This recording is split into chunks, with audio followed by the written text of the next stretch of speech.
Assalamualaikum warahmatullahi wabarakatuh.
Alhamdulillahi rabbil alamin.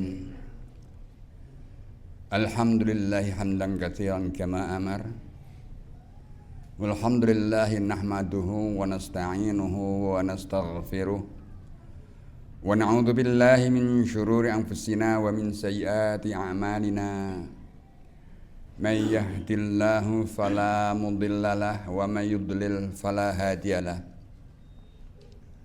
Asyhadu an la ilaha illallah wahdahu la syarika lah wa asyhadu anna Muhammadan abduhu wa rasuluhu la nabiyya ba'dah.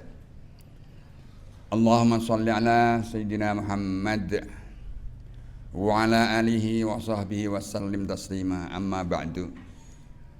Fa ya ayyuhal hadirun, fa ya ibadallah, usini nafsi wa iyyakum bitaqwallah. Ittaqullah ittaqullaha faqad fazal muttaqun. Qala Allah Ta'ala fi kitabihil karim, a'udzu billahi minasy syaithanir rajim. Bismillahirrahmanirrahim. Ya ayyuhalladzina amanu taqullaha wal tanzur nafsum ma qaddamat lighad wattaqullaha innallaha khabirum bima ta'malun. Wa qala Allah Ta'ala aidan, a'udzu billahi minasyaitonir rajim. Ya ayyuhalladzina amanu taqullaha haqqa tuqatih wa la tamutunna illa wa antum muslimun. Shadaqallahul azim. Para hadirin jamaah sholat Jumat di Masjid Al-Mujahidin rahimakumullah.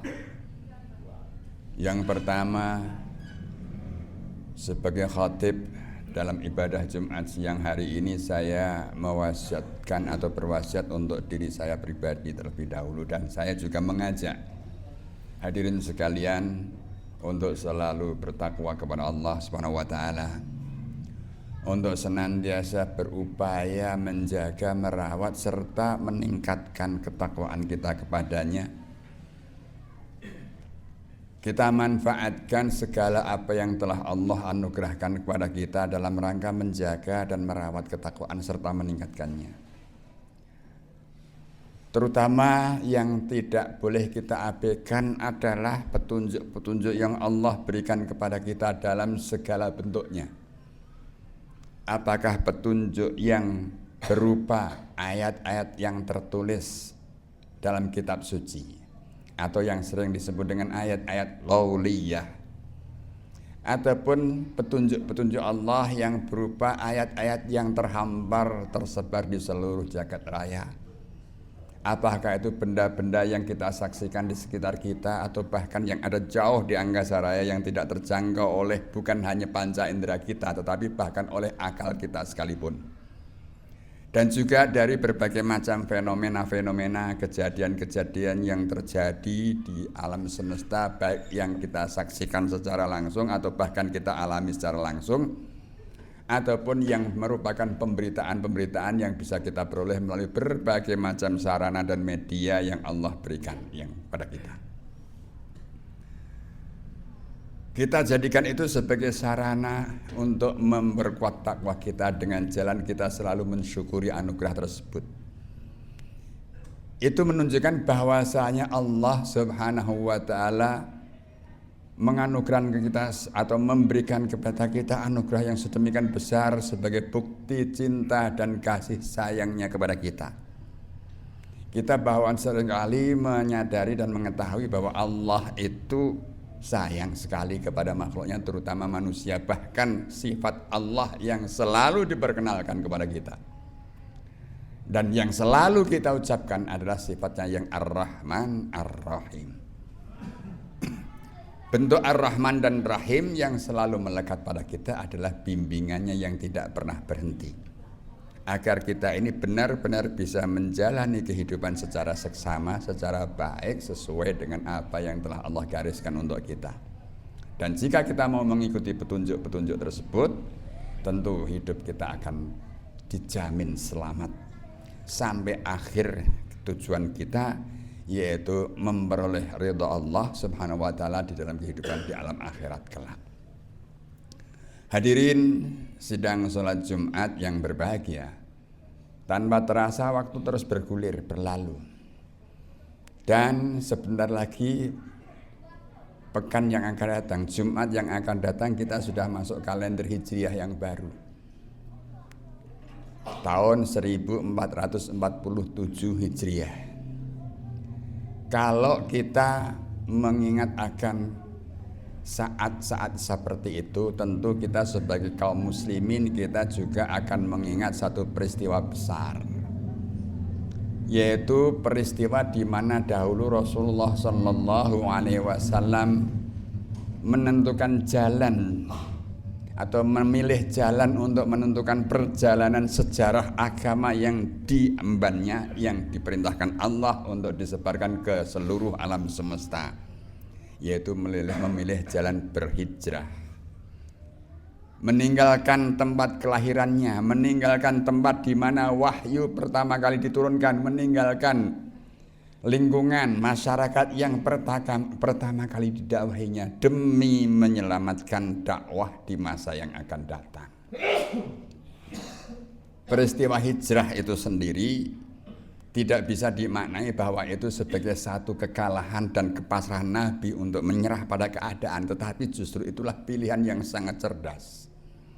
Karena amanah yang diembankan kepadanya itu tidak hanya diperjuangkan untuk kehidupan sesaat semasa beliau hidup, tetapi bahwasanya usaha yang dia lakukan, dakwah yang dia lakukan itu bertujuan agar agama Allah Subhanahu wa taala ini, yaitu agama Islam, benar-benar tegak semenjak itu diturunkannya, diembankan kepada Nabi kita Muhammad sallallahu alaihi wasallam sampai akhir zaman. Oleh karena itu, demi memelihara agar misi ini berjalan dengan baik, perlulah dipilih satu tempat. Ibarat menanam benih, agar benih yang akan ditanam ini, pohon yang akan ditanam ini bisa tumbuh baik, terpelihara dari berbagai macam serangan hama. Tentu akan dipilih tempat yang baik dan tanah yang subur, lingkungan yang baik yang bisa menjaga kondisi pertumbuhan agama tersebut. Dan pilihan ke kota Yathrib pada waktu itu benar-benar suatu pilihan yang sangat tepat. Karena apa? Karena memang sebelum dipilihnya Taif atau Yathrib sebagai tujuan, sebelumnya sudah banyak orang-orang dari Yathrib yang kemudian Yathrib ini berubah menjadi nama Madinah Al-Munawwarah, yang sudah memeluk agama Islam dan bahkan sudah berjanji untuk setia kepada Rasulullah SAW serta mau menerima kaum muslimin yang seandainya mereka mau meninggalkan kota Mekah demi keselamatan Nabi SAW sendiri dan keselamatan dakwah di masa yang akan datang. Nah, peristiwa hijrahnya Rasulullah SAW inilah yang dipilih oleh umat Islam yang diwakili oleh Khalifah Umar bin Khattab pada saat itu dalam rangka menetapkan kalender atau penanggalan historis di dalam agama Islam ini. Sebelumnya juga sudah ada penanggalan, cuma penanggalan yang berlaku di Jazirah Arab pada waktu itu belumlah kita kenal seperti apa yang kita kenal sekarang. Boleh jadi di negeri lain atau di kekaisaran lain sudah ada penanggalan Masehi misalnya. Nah, hanya saja kalau Masehi itu kan sistemnya yang disebut dengan solar system, berdasarkan matahari, peredaran matahari. Sementara kalender yang dipakai oleh bangsa Arab sebelum Islam pun adalah sudah sistem lunar atau sistem rembulan, atau yang dalam bahasa Arab disebut dengan qamariyah. Jadi pemanfaatan kalender Qamariyah ini adalah kelanjutan dari apa yang sudah biasa dilakukan oleh bangsa Arab sebelumnya. Kemudian penetapan tahun sebagai tahun Hijriah bukan berarti hijrahnya Nabi tanggal 1 Muharram, itu bukan.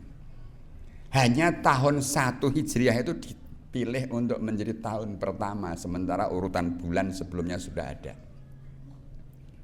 Yang banyak riwayat menyatakan bahwasanya Rasulullah Shallallahu Alaihi Wasallam masuk ke kota Madinah itu sudah mendekati bulan Rabiul Awal. Jadi Rabiul Surahnya atau Muharramnya sudah lewat. Bagi kita, kalender awal tahun ini merupakan satu titik tolak perjuangan umat Islam yang baru. Yang sebelumnya sistem kalender ini belum dipakai di dalam administrasi kekhalifahan pada saat itu.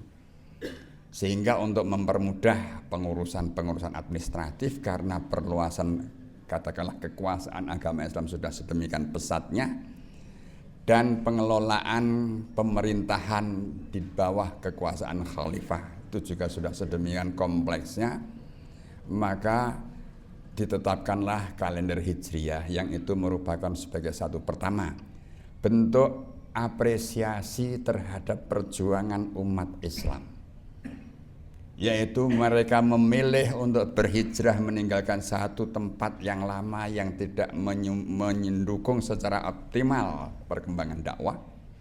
Dan yang kedua, ini juga membangun suatu inspirasi bagi umat selanjutnya, di mana manusia agar senantiasa terinspirasi untuk mengikuti jejak langkah para pendahulunya, yaitu Nabi Shallallahu Alaihi Wasallam beserta para sahabat yang memilih untuk meninggalkan kenyamanan yang sudah mereka miliki sebelumnya, yaitu cinta tanah kelahirannya. Boleh jadi di antara sahabat ada yang selama itu mendapati kehidupan yang baik dan seterusnya, dekat dengan keluarga dan seterusnya, tapi akhirnya mereka memilih meninggalkan itu semua demi mempertahankan akidah yang sudah mereka yakini, dan akhirnya mereka berpindah untuk mendapatkan dunia yang baru, lingkungan yang baru, dan juga suasana yang baru di dalam memperjuangkan dan menegakkan akidah agama Islam ini. Hadirin sidang sholat Jum'ah yang berbahagia, semangat hijrah inilah yang menjadi pendorong bagi kita semuanya. Bukan hanya mengatakan bahwa kita terus setelah adanya kalender hijriah anti dengan kalender yang lain, bukan. Karena agama Islam, bahkan Al-Quran sendiri secara eksplisit itu juga mengakui kedua bentuk kalender tersebut, baik yang ditetapkan berdasarkan edarnya matahari maupun rembulan. Memang dalam perhitungan per tahunnya, sistem lunar atau rembulan atau komariah ini lebih lambat 11 hari dibanding sistem syamsiyah atau solar. Boleh saja kita menggunakan kalender hijriyah dalam penanggalan peristiwa-peristiwa, tetapi bahwasanya kita pun juga tidak bisa meninggalkan kalender syamsiyah, kalender solar ini, terutama apa? Untuk kegiatan-kegiatan ibadah keseharian kita. Ini kan juga kalender. Kita menetapkan waktu sholat itu berdasarkan peredaran bumi terhadap matahari, bukan peredaran rembulan pada bumi. Waktu-waktu sholat itu penetapan jam-jamnya akan ditentukan dengan posisi bumi terhadap matahari. Kapan waktu subuh mulai, kapan waktu maghrib mulai, itu kan dari penampakan matahari kan semuanya. Itu keseharian kita. Karena itu memang semuanya adalah tanda-tanda kebesaran Allah, dan semua itu diatur sedemikian rupa oleh Allah yang tujuannya apa? Lita'lamu adadas sinina wal hisab. Diciptakannya matahari, diciptakannya berputar sedemikian rupa, matahari memiliki posisi-posisinya, rembulan memiliki posisinya masing-masing, beredar pada garis edarnya masing-masing, pada porosnya masing-masing sedemikian rupa. Tujuannya Allah mengatakan lita'lamu adadas sinina wal hisab, agar kamu memahami betul, mengetahui betul perhitungan kalender, perhitungan tahun, juga perhitungan-hitungan yang lain, termasuk diantaranya salah satu yang real adalah perhitungan penetapan waktu-waktu ibadah kita, waktu sholat misalnya. Untuk ibadah yang lain seperti ibadah haji, kemudian ibadah siam misalnya, kita menggunakan kalender qamariyah, rembulan. Kapan hilal itu muncul? Maka tanggal 10 Dzulhijjah akan dihitung tanggal 1-nya kapan. Itu akan dilihat hilal. Demikian juga Idul Adha dan Idul Fitri akan dilihat kalender dari sistem lunarnya, sistem posisi hilal atau awal rembulan itu muncul. Ya, setelah ia dalam keadaannya tenggelam total. Inilah salah satu anugerah Allah kepada kita untuk mengenal alam semesta yang dikelola oleh Allah sedemikian rupa, yang semuanya itu dikelola oleh Allah untuk menunjukkan kepada kita betapa maha kuasanya Allah dan betapa maha agungnya Allah, yang semuanya itu juga akan dijadikan sebagai bentuk rahmat Allah untuk hamba-hambanya yang beriman, yang mau mengikuti petunjuk-petunjuknya. Semoga dengan adanya peristiwa yang sedemikian rupa, dan yang tidak boleh kita lupakan adalah bulan Muharram. Ini juga salah satu bulan sakral Kalau saya katakan bulan sakral, bukan sakral dalam pengertian kultural bangsa Jawa, tapi sakral menurut agama Islam. Sakral itu apa? Muharram, yang dimuliakan, yang dihormati, yang dijadikan lebih tinggi daripada yang lainnya. Itu yang saya sebut dengan sakral. Jangan diartikan sakral sama dengan pemaknaan sakral seperti kultural Jawa. Ya. Di samping, karena memang di dalam Al-Quran disebutkan ada 4 macam bulan yang sangat dimuliakan atau yang sakral ini, mulai dari Rajab, kemudian Dzulqa'dah, Dzulhijjah, dan yang terakhir ini adalah Muharram, di mana kualitas ibadah di dalam bulan-bulan itu diapresiasi secara istimewa, secara khusus oleh Allah Subhanahu wa Ta'ala. Maka dari itu, bulan yang akan datang, kelanjutan dari bulan Dzulhijjah ini yaitu bulan Muharram, jadikanlah sebagai momen untuk meningkatkan kualitas ibadah kita dalam rangka mendekatkan diri kepada Allah Subhanahu wa Ta'ala. Kalaupun di dalam bulan-bulan tertentu, di bulan-bulan suci ini ada peristiwa-peristiwa besar, ya tentu saja di bulan Muharram pun juga ada peristiwa-peristiwa besar. Di antaranya adalah kalau menurut para sejarawan, bulan Dzulhijjah atau Muharram terutama peringatannya nanti di tanggal 10 itu ada peristiwa besar di mana dahulu anak-anak Bani Israel diselamatkan oleh Allah dari kekejaman Firaun dan lain sebagainya. Itu adalah bagian dari hikmah yang diajarkan Allah kepada kita. Tapi intinya Allah lah yang maha mengatur semua itu. Dan Allah melalui waktu tertentu yaitu bulan-bulan Muharram tersebut, Allah memberikan apresiasi yang sangat besar terhadap setiap hambanya yang beriman kepadanya dan mau memanfaatkan segala anugerahnya dalam rangka mendekatkan diri kepadanya, dalam rangka meraih ampunannya dan juga dalam rangka meraih ridhonya. Barakallahu lakum wa bil Qur'an azim wa nafa'ani wa iyyakum bima fihi minal ayati wa dzikril hakim. Aqulu qali hadza wa astaghfirullah li wa lakum wa lisa'il mu'minin fastaghfiruhu innahu huwal ghafurur rahim. Wa qur rabbighfir warham wa anta khairur rahimin.